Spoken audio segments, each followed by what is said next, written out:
All right, so today we're going to talk about the FY17 IDEA grant, and we're really going to focus on a couple of different things. We are not planning to go through the entire grant application process and how to use Grantium. We are really focusing on the reasons that grants are returned. When they first come in, they go to the school finance analysts, which are currently Jess Robinson, Jeremy Parker, and Cassandra Morton, and it is not uncommon for a grant to get returned 2 or 3 times at the point of initial application before it's approved and Cindy and I get a chance to review it. So we're going to talk about some common reasons that grants are returned to hopefully help reduce that for FY17. We're going to discuss some common questions that people have about filling out the grant application, again focusing mostly on the work plan and the budget. And finally, we're going to talk a little bit about grant-related issues identified during monitoring visits. So I have been going out and doing IDEA monitoring as part of the federal fiscal monitoring process. And we're going to talk about some of the things that I have seen, some disallowed costs that we have had during that process.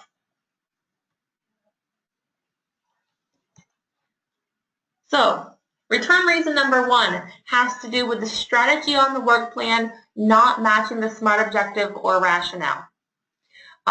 For example, when you go into your work plan and you go to create a work plan item, you see a drop-down list.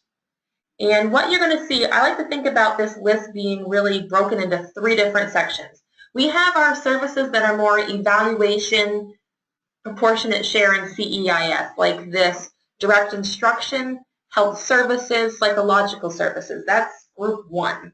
Group 2 is the services that are in accordance with an IEP. Again, direct instruction in accordance with an IEP, or health services in accordance with an IEP. Those are for the majority of the services that are going to be in your work plan and on your budget because they're IEP services. And the third category is really the support services, special education administration, assistive technology, things that don't really fall specifically into an IEP. So the problem that we sometimes see or have seen on a regular basis is that the work plan will be written for direct instruction. You might have 5 work plans. Direct instruction in accordance with an IEP, psych services, and psych services in accordance with an IEP. So if you have 4 work plans, when you go onto your budget page, you have to apply every budget item to a work plan. And what we're seeing happen is the wrong work plan gets picked. So someone is writing a work plan for direct instruction of special education services, and we see just direct instruction. So it's really important that you really keep an eye on which work plan you're tying your budget to. Because if you tell us that the services for CEIS and it's tied to a work plan that's in accordance with an IEP, we are going to have to send that back because the 2 don't match. If you tell us you're doing an IEP service and your work plan that it's tied to is direct instruction, but not in accordance with an IEP, we're going to have to send that back. So the 2 really need to mesh. I would say that is a big reason that a number of grants were sent back last year. So please, as you're doing your grants, keep in mind that the work plan and the budget do need to match in terms of your SMART objective rationale. And again, think about which category you're picking. If you're doing the ones that don't say in accordance with an IEP, those are really for your evaluation services, your CEIS, and your child find. All right, so we have a question, and the question is, what is the difference? So the difference would be if you're providing a service, let's say you're doing specialized instruction with a special educator, and you're putting salaries and benefits for that special educator on your budget, then I would expect to see that 1,000 direct instruction in accordance with an IEP because it's a special education service. If your budget is for a salary and benefit for a psychologist to do evaluations, then that would most likely be under those psychological services that aren't in accordance with an IEP because it's an evaluation or it's a child find. It's not direct instruction based on the IEP.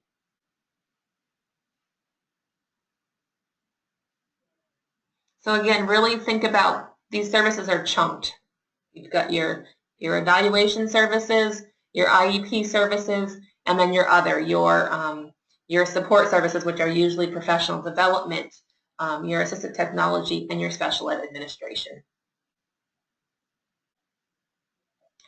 The second really common reason that we are seeing budgets returned, the actual grant returned to you when it's submitted, is the work plan and budget do not match. For example, your work plan might state that you're going to provide direct instruction and you're going to do that through contracted services. But when we actually look at the budget for that work plan, you may have budgeted salaries and benefits. So when the two are different, it causes us a problem. One thing that we are going to do to help make that easier for you is we're going to change our suggestions for how you write the work plan this year.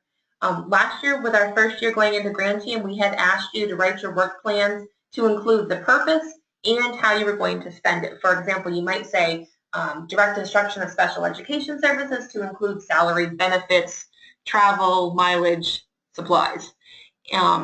This year, we're asking you to really focus your work plan on the purpose. So direct instruction. So if you look at your sample, what you will see is we've taken actual grants and modified the rationale to be what we're looking for this year. So if you look at number 2, 1,000 direct instruction, notice that's not in accordance with IEPs for the provision of services to privately placed students with disabilities. And the rationale, which is really the purpose, is evaluations for special education eligibility and services per service plans for parentally placed students.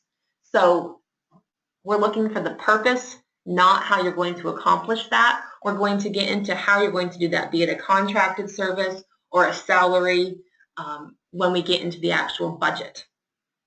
I think that by eliminating the to include salaries, benefits, contracted services, supplies, mileage, in the rationale on the work plan, that we're going to actually eliminate some of those grants being sent back because the work plan and the budget should align more closely this year, as opposed to trying to duplicate all of that list on both the work plan and the budget. And we have another question.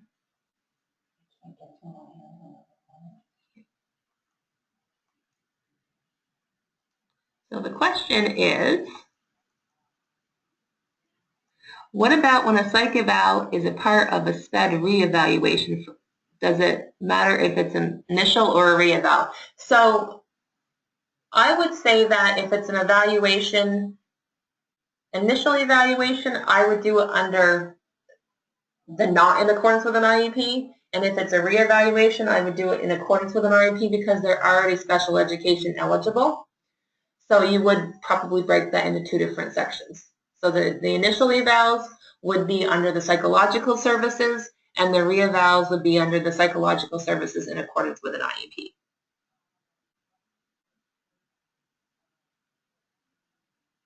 So again, I think that by changing how we recommend you enter your work plans, it's going to help reduce what we send back to you. The other thing is that you're only able to have one work plan for each strategy. And again, the strategies are the list we just looked at a minute ago. I can get back to it. My apologies. These are the strategies. You are only allowed to have one work plan for each strategy. So you can't do 1,000 direct instruction for special ed services in accordance with an IEP for special ed services and 1,000 direct instruction in accordance with an IEP for the travel that person might have to do between schools. You're only able to do one for each. And so what you'll notice in the sample work plan is that we have used a semicolon to separate out the 2 different concepts. So again, on line 2, there are 2 different things that this rationale has a purpose for. It's for the evaluation of special education eligibility and the services per service plans for parentally placed students. We're not requiring you to use semicolon, but if you do have 2 distinct concepts that you have to have on one work plan, separate them somehow. You can use a semicolon. You can use white space. You could enter a couple of times on Grantium so that you have each of your concepts listed separately. Again, we just want to make it clear so that we know it's not one thing that you're doing. It allows it to be much easier to identify the expenditures you're going to have under each of those purposes and make sure that it's truly on your grant. It's really just a way to eliminate confusion, which is going to cause less questions for you later on. And we have more questions. Let's see here.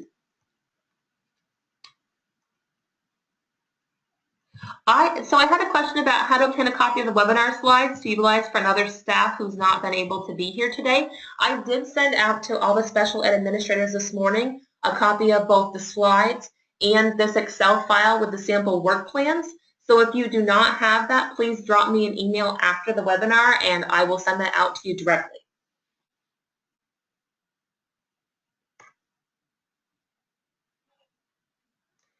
So the next return reason we have has to do with the LEAP. The LEAP is the Local Education Agency Plan. It is a required element for the IDEA application.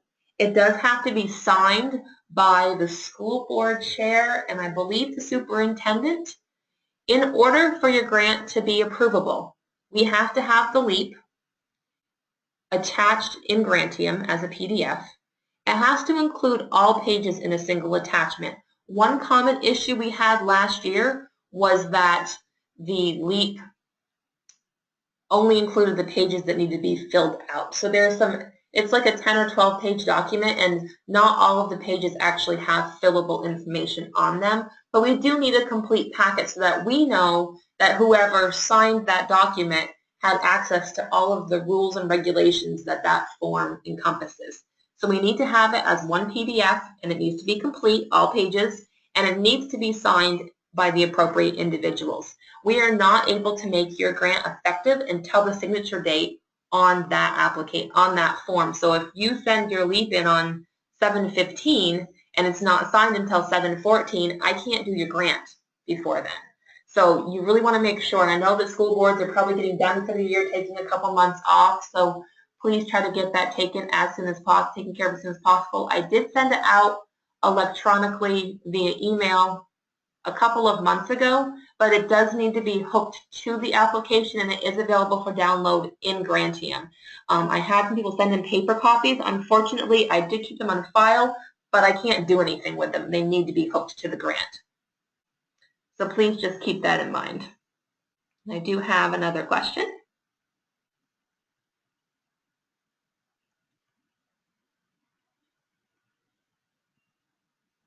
So the question is, there can only be one work plan for each strategy, but my example shows more than one work plan for each strategy. What I was trying to do there was encompass a couple of different examples. So you're right. You can only have one work plan for each strategy. And if you look at my example, I have 2 work plans for direct instruction. Really what I was doing was I was trying to take a lot of different grants and give a couple of good examples because you might have a different program than somebody else does. So it was really just to illustrate some examples, not to show you that you can have more than one work plan per strategy.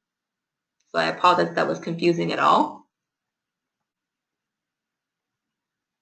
And I'm being asked when you submit your application for 2016-2017, can you utilize confirmed carryover funds?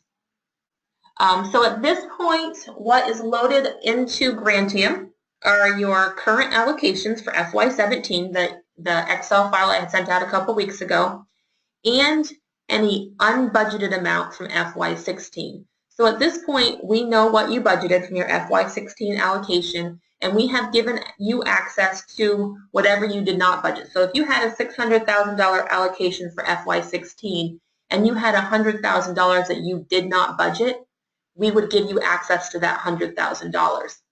In addition to that, after we close out the fiscal year and have your final AOE 2.0s, we will then be able to give you access to what you budgeted but did not spend. Unfortunately, we have no way of knowing what that is until we get that final AOE 2.0 in. So those will not be available to you until probably September or October. But anything that's in there now is available for you to budget. The system will not let you budget anything more than what is currently loaded into Grantium.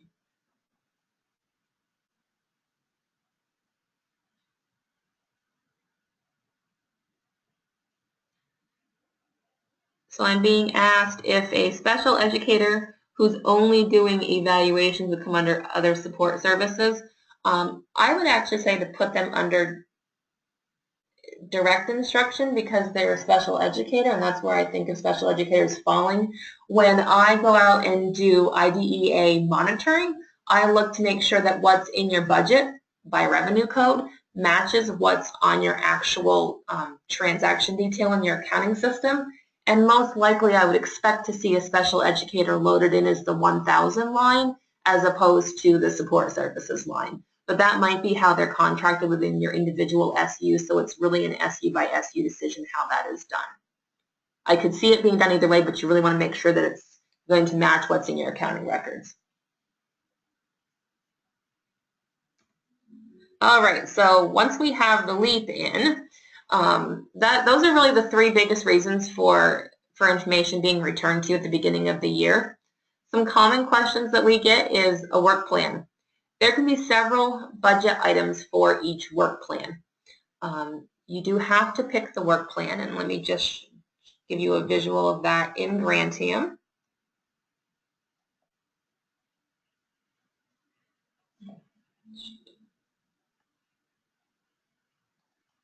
So when you're in Grantium, you should be able to see on the budget page, which is this page right here, not only your allocations for each of the different grants, but also whatever you've budgeted. If we click here, we can actually view the budget line.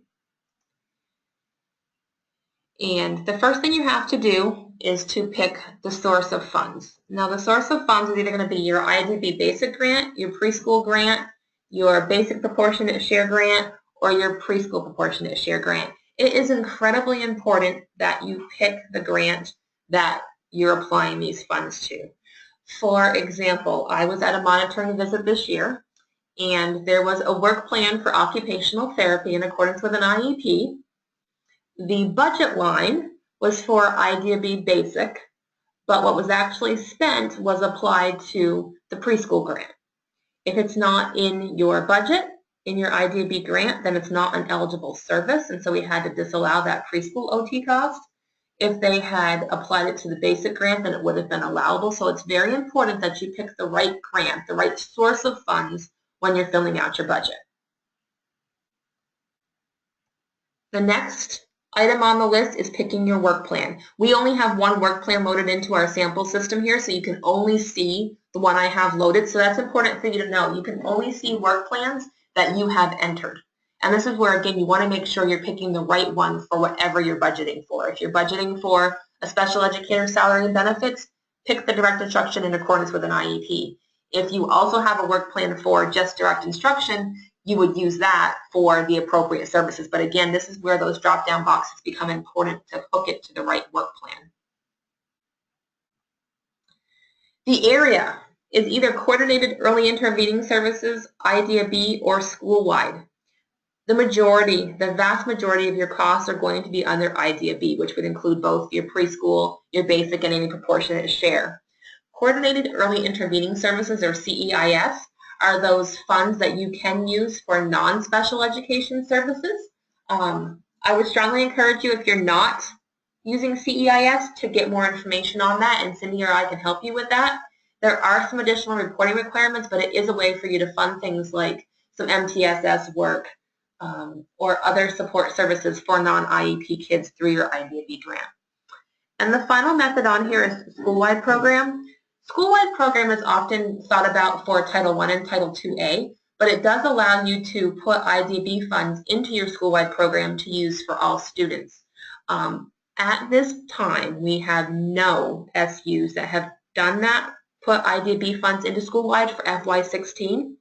If you are thinking about doing that for FY17, I strongly encourage you to talk to Mary Malloy or myself or Beth Meyer, anyone on either the Title I team or the IDB team, because there are a lot of things you need to consider when doing that.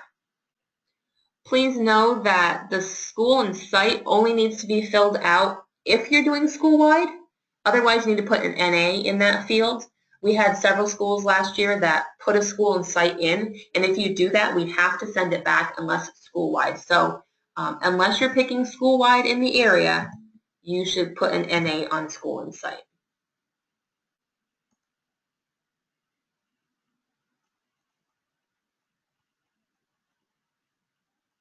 And I'm just quickly reading the questions. I had to minimize them for a second while I was going over the IDB, the grant team stuff, because I can't see both screens for some reason. All right, so I received a question about what if the direct instruction crosses two budgets, IDB basic and proportionate share. If it crosses two budgets, you're going to need to enter two budget lines because, again, you have to apply that budget item to the appropriate grant. Although all 4 grants are in one application, they are 4 distinct grants, and you have to have your budgets tied to each of those distinct grant programs. The next question has to do with a collaborative program that is closing. And so I'm just reading the question right now. I don't really. I'm sorry. Steve, I don't think I understand the question about the closing program. If you have staff that need to come in this summer, you could look at doing a stipend agreement, and you could put a stipend is considered salary and benefits, so you could put that onto your IDB grant as long as it's, you know, an allowable expenditure. I mean, allowable in terms of what it is they're doing to help close out the program.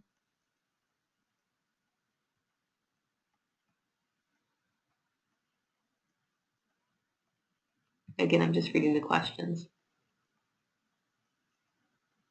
So again, if you do have summer services happening, you could do a stipend agreement, and stipend agreements are really used for work being done outside of the contract, which would include summer services. Just make sure you really have a clear scope so that you know what it is they're doing.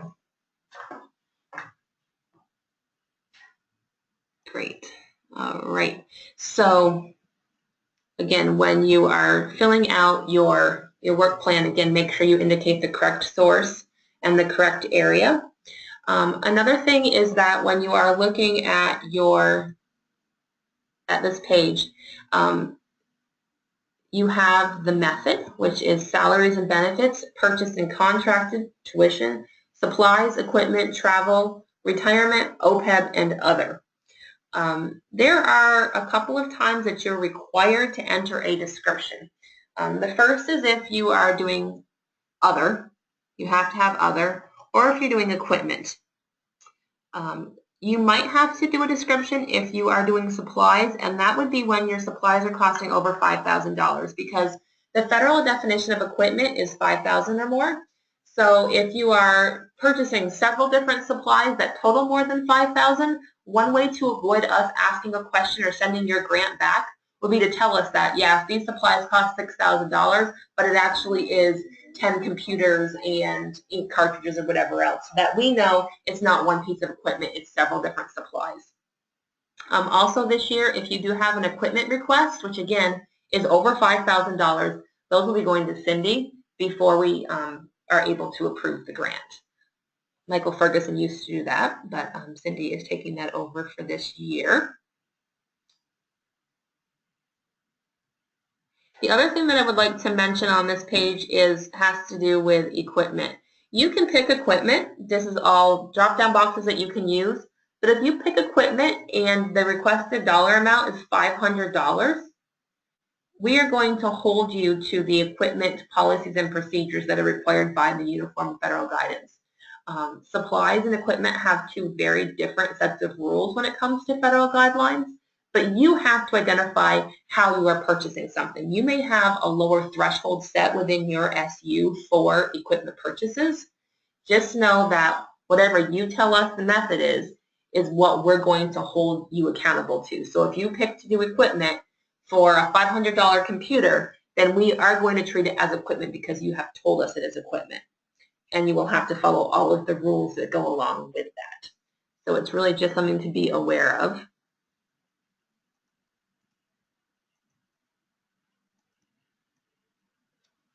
I had a question about when the IDB grant application needs to be submitted by.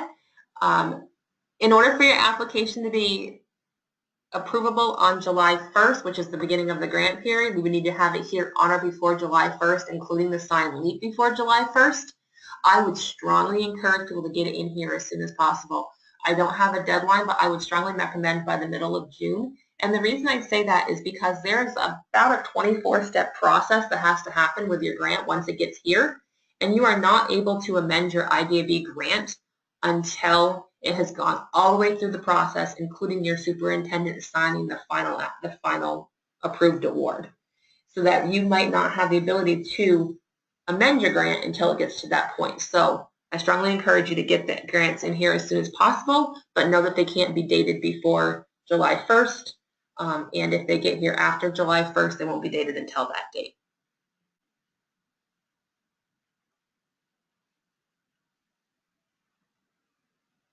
Another common question has to do with retirement and OPEB.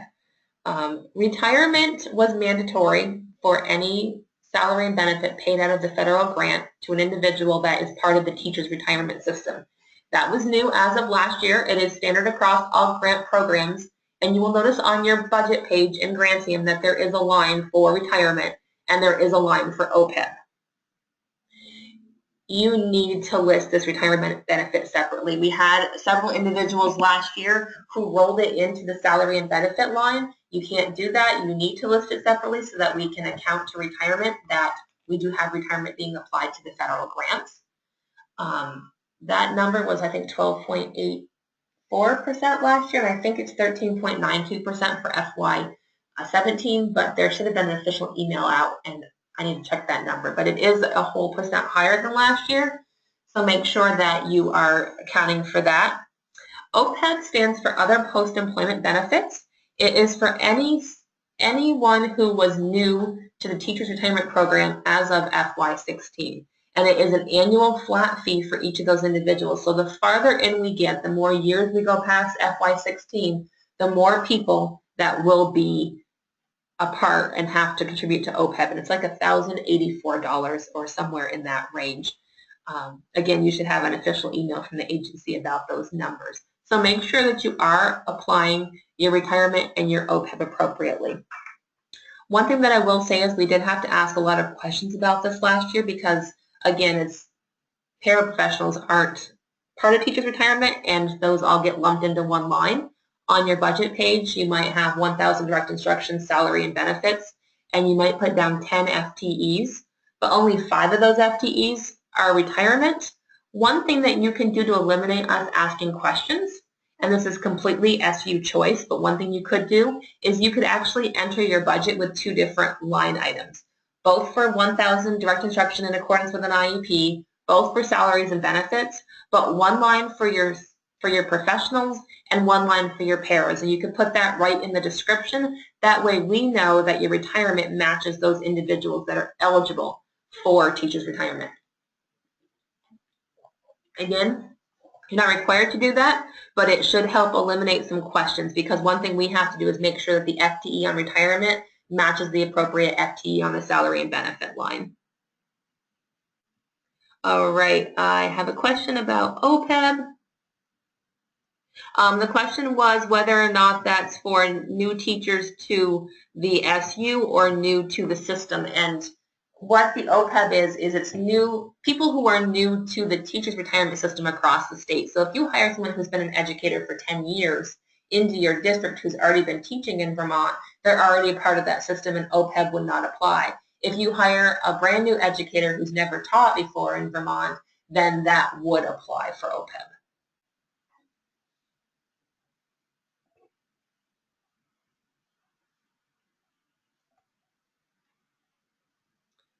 Monitoring issues. I have been going out and we have been monitoring IDEA in conjunction with the other federal fiscal programs. The monitoring visit that Cassandra Ryan typically coordinates.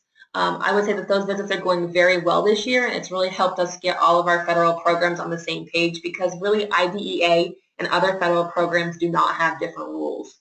It's all the same federal rules, it's just how you can spend your money is a little different.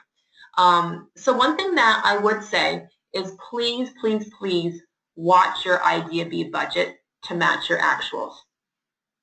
And think about when you do your budget, what you actually plan to do. So for example, we monitored an SU this year, and they had a work plan for professional development, which was fine. And in their budget, they tied to that the contract for the PD provider that they were planning to use. When I looked at their actual expenditures, they were paying salaries and benefits to a number of teachers because it was a stipend for the training during the summer.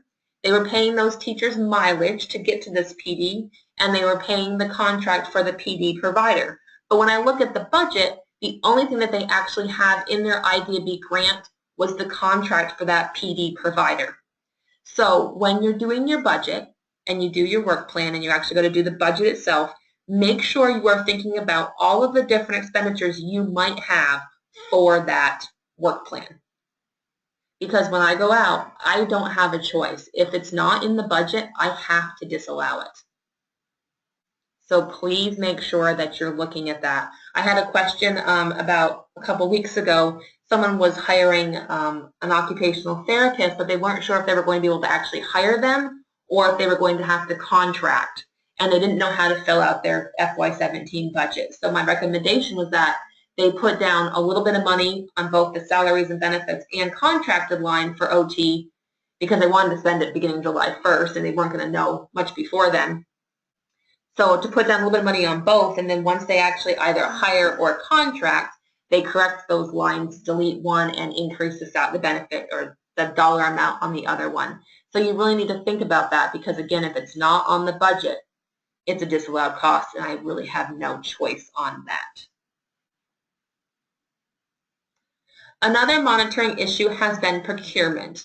Anyone who attended the fall trainings that Cassandra Ryan and I did last year knows that procurement procedures are required for anything that's not a salary and benefit. That means that if you're hiring a PD provider to come in, procurement applies. If you are sending a teacher to a conference, that's not part of their contract. So like if they are able to do a course through UVM as part of their master negotiated agreement, then procurement doesn't apply because that's part of their benefit package. But if you're sending them to a conference in Burlington or any place else, procurement would apply and you need to follow those rules. We have not seen great procurement documentation anywhere we've gone, and if you have a question about how that should look, please contact me after this because I'd be more than happy to go into that a little bit further. And Cassandra and I will be doing some trainings again in the fall, but you really need to make sure that if it's not a salary or benefit, that you follow procurement procedures. That includes DocuSped. We have several different, the majority of the state is on either DocuSped, Goalview, or Dory are the three that I think I'm familiar with. So there are multiple places that offer special education software. If you're putting that special education software, be it Goalview, Sped Doc, DocuSped, I can't forget to say it the other way, or Dory, you need to do procurement. You don't have to pick the vendor that's the lowest price. You pick the one based on what makes the most sense for you. And if you continue to choose Goalview because you feel that it would be detrimental to start another process mid-year and retrain your staff, you don't have the dollars to do that, picking continuity of care is a very valid reason to pick a vendor, but that doesn't mean that you can skip procurement. You still need to show that you looked what the benefit was and why you chose who you chose. And I do have a question here. Let me read what this is. We can use IDB funds to go forward towards pre-K expansion, correct? I am going to say not unless you're doing it as CEIS because, again, IDB funds can only be used for special education services. If that's not the right question, if I misinterpreted that, please let me know, but I'm reading that as being if you can use it toward preschool expansion, and again, you can only use that for the special education services. Oh, preschool expenses, not expansion. Sorry, apparently I can't read today. Again, if it's EEE, preschool to me is different than EEE, and I have to keep those two separated in my head. So if we're talking about a special education preschool teacher, then yes, you could charge them to IDEA.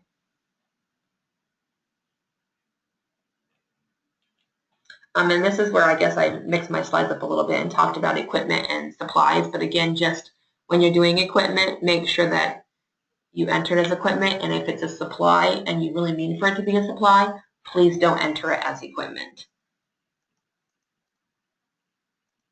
I have another question. The question was, do we need to do procurement for our special education audit too? And the answer is yes. Anything that you're purchasing, any service that you're purchasing, any good or supply that you're purchasing. If you go on a field trip, you need to do procurement. I actually had this happen. Someone was going to the Echo Museum with their summer program, and you need to look and see what science museums are around and show. Maybe you chose it because it's the closest one, and buses to Montshire would be too far, it would be too expensive. You still need to show that you looked and did procurement.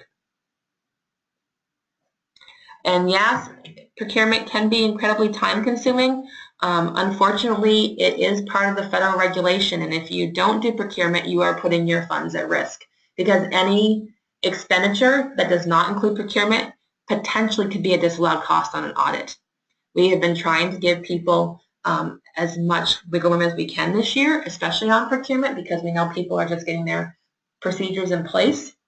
But you need to know that if you don't do procurement, you are putting your federal funds at risk.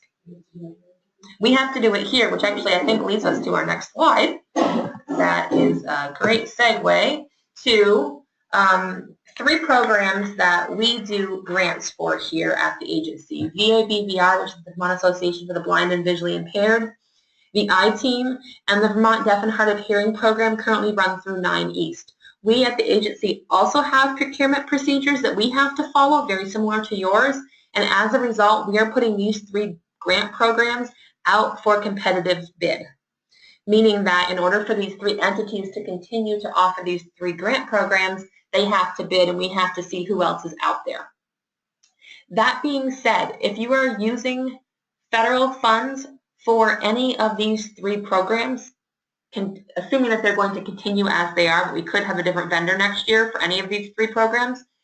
If you would like to use federal funds for those programs, you will need to submit a letter in writing before you enter into a contract to the agency requesting a sole source. So if you want to use VABVI and you want to spend federal funds for that, you need to submit a written request, and you can send it to me and I will give it to Rebecca before you start contracting for next year with VABVI or with I-Team or with 9 East for the Vermont Deaf and Hard of Hearing program.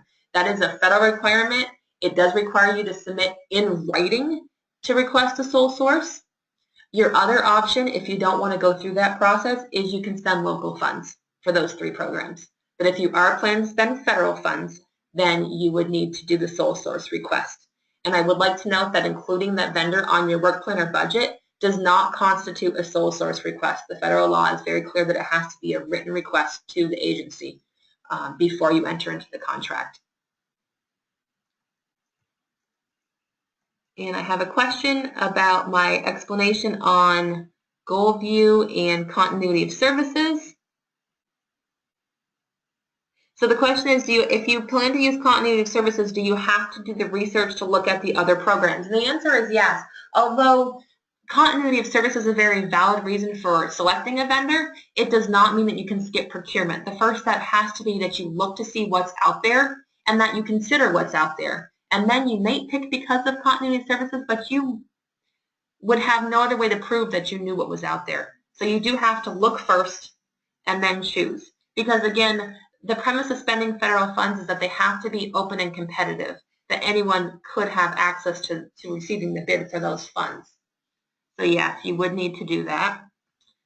My next question has to do with, do you need to have separate letters for each vendor for this VABVI, I-Team, and Vermont Deaf and Hard of Hearing? You could submit your written request for all 3, but we will have to issue to you 3 separate sole source letters because each vendor is a separate vendor. So I would be willing to take all of them on one letter, but you will receive 3 separate letters back.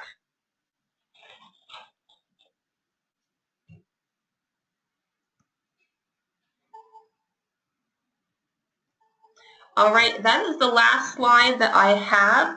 So really, just to recap, when you do your work plan and budget, make sure that it's very clear. Make sure that you're really thinking about the purpose of your work plan and budgeting for everything that you might be spending. If you have questions, Jess Robinson does cover the northern part of the state. She replaced Erica Foley-Swinson. Jimmy Parker covers southern part of the state, and Cassandra Morton covers the central part of the state. And when the grants come in, they are the first person to see them. They do their initial review and ask you any questions. So using those description fields, making it very clear what you're asking for will hopefully decrease the number of times you need to have the grant go back to you. And I do strongly encourage you to get your grants in as soon as possible in order to have them available to you on July 1st. Cindy, did you have anything else that you wanted to? Let's see. No, I'm not seeing any more questions come in. I'm just going to give it another minute or two.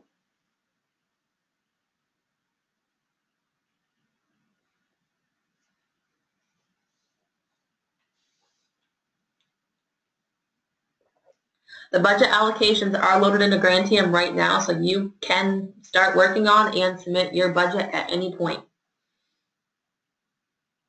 And if you do have issues with Grantium or have questions, I have a user guide that we had put out last year that kind of just walks you through Grantium itself. It doesn't get specific into IDEA, it's just more of a Grantium map so that you know what is on what page. one of the questions we had at the face-to-face was how's the allocation calculated, which I thought was interesting. All right, so one question that we had at our face-to-face visit last week was how the IDB allocation is calculated. And the IDB allocation is calculated based on a federal requirement. We actually use base year child count from 1998, which is 85% of the allocation. The other 15% of the allocation has to do with poverty counts that we get from AHS and ADM.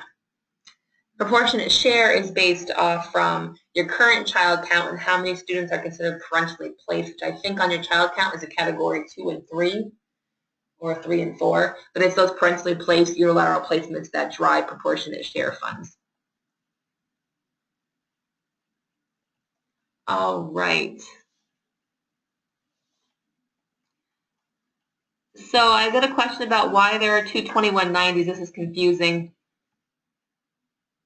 And I don't know if you're talking about 2190 on this page right here.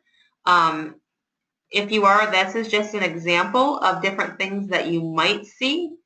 If you're talking about 2190 here, let me just take a look of what we have available, because again, it's all the drop-down box, and the system is a tad bit slow, so I apologize.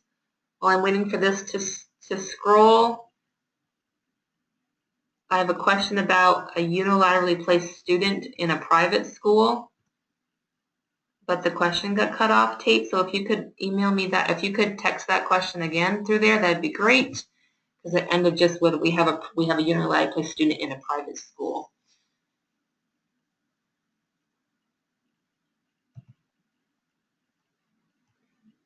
Okay, so the question was 2190 for PT and 2190 for other. 2190 is a fairly broad generic category, so you can use 2190 for physical therapy, which is where we normally see it, but it also covers some other health services, and so we left that open for you in case you had something else. And I don't have a great example right now of what this other here is.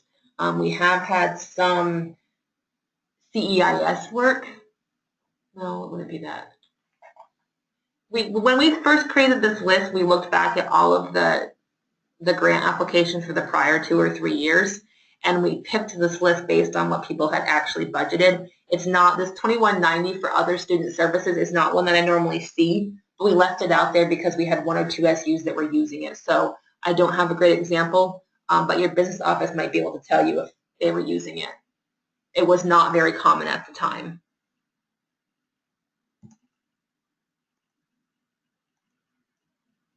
And I'm getting a question about, is there a limit for the percent of your IDB grant that you can spend on administration? There is not a cap on how much you can spend on admin. Again, you would need to do time and effort documentation for salaries and benefits, and you would need to be able to produce procurement documentation and contracts for anything else.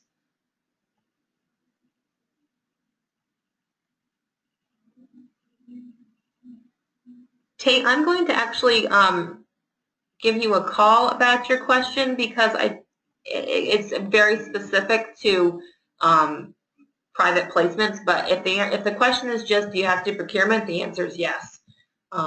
For parentally placed students, you do have proportionate share funds. It is up to you what you choose to offer in your services plan, because the only money you have for services plans in terms of state or federal funds is proportionate share. But if you are contracting to provide tutoring to parentally placed students in accordance with your services plan, then you would need to do procurement, because again, they're not your salary and benefit. All right. I believe that I have answered all the questions. If there is anything else, please feel free to send either myself or Cindy an email, and we will get back to you as quickly as we can. The slides and the Excel file did go out to the SPED administrators list this morning around, I don't know, 8 o'clock, I think. So if you did not receive that, let me know and I can send that directly to you.